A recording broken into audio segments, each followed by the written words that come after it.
This is Scott D. Cosenza with Mark Angelides for Liberty Nation TV. Thank you for joining us. Mark, I know you want to give an update on the latest developments with the Biden for president campaign. He's our most recent past vice president attempting to become president. Is it his game to lose? What's the very latest? Well, it depends on who you believe. If you're listening to many in the regular media, let's call them the legacy media, then this is really Biden's victory. It's a done deal. If you look at the money bettors, the cash money bettors on site, it's still a Donald Trump victory, almost guaranteed. It's even money for Donald Trump, and it's 4-1, and that hasn't moved anywhere despite all the extra press coverage. So depending on who you believe, it's Biden's either most certainly going to be the front runner as candidate, but he's very unlikely to win according to the cash money bettors. Polls say something different though. Well, I appreciate that answer, and I like the way that you phrase it. You say, who do you believe? Well, we don't need to believe the people who've put their money where their mouth is, right? They've done it. They've put their money down.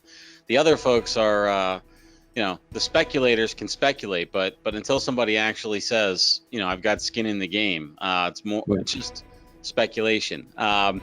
Is this as bad as it looks, for Trump in terms of Biden's ascension? Well, if you look at some of the more recent polling, and this is from multiple sources, I might add, you've got Biden on plus 19 in different matchups, plus 12 in different matchups. I mean, that's in landslide territory, according to the polls. So yeah, that would look quite bad for Donald Trump. But then if we remember back to 2016, and this is something that Democrat pollsters are even saying now, this is not something that they should be believing right now. The chances of a Hillary Clinton victory were enormous. Many polls had 90% chance of victory plus. And that didn't come through. So it's kind of tough to measure what's happening now. Mark, let me interrupt and ask, for those who don't know, can you tell us why a national poll is something not to be used as a predictor for electoral success? Well, that is really the important question. You see, when a national poll is taken, what happens is it polls people all over the country. Now, because of where people live, this means that more people are going to be based in a place like California and New York, very, very much coastal voters.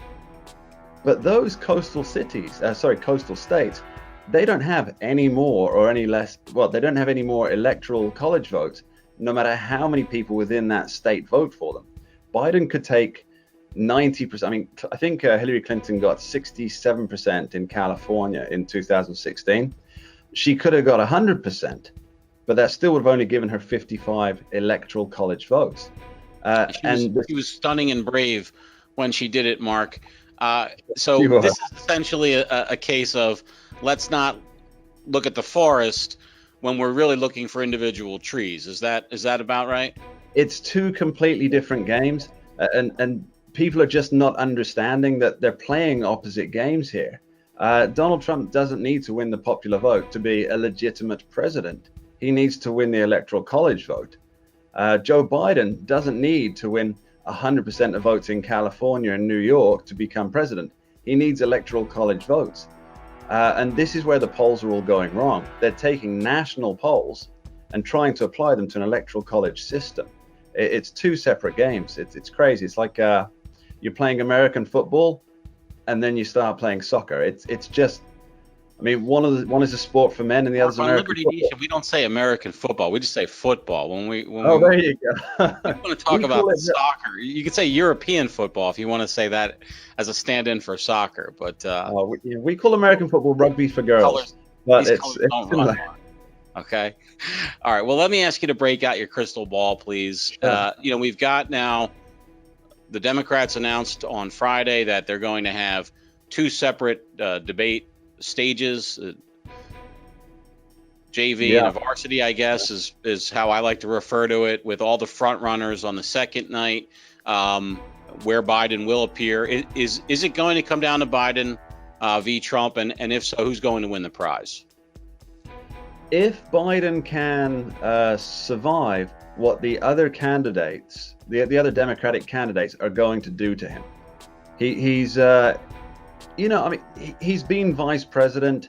He's so far gone, however long he's been in Washington, without being booted out and shamed through the halls of power. Despite, let's be fair, there are some scandals there, which you can check out on libertynation.com, readers. There are some scandals there, but he's still in place after all this time. He's pretty much untouchable in terms of what Donald Trump could sling at him. But what Democrats could sling at him, it could really maybe not knock him out of the top spot, but do enough damage that it makes it far easier for a President Trump to beat in a campaign. So yeah, I think it will come down to Biden and Trump. That's about according to the cash money bets, again, that's about an 80-85% probability. But when it actually comes to the election day, I don't think Biden's got the states. He might win the popular vote, and again, this will create another 4 years of uproar about not my president. We were robbed, but it's not the game that's being played. It's the Electoral College, and I don't believe that the Democrats are really working those Midwestern states, or those flyover states. They're just not working them right. It's remarkable how scandal-free an administration can be when the press is blind, deaf, and dumb to those things that make scandal. Well, not us for this or any administration. We look forward to more analysis from Mark Angelides, managing editor of Liberty Nation. Thank you very much, Mark. Very welcome, Scott. Thanks for watching. Please like, comment, and subscribe, and visit libertynation.com.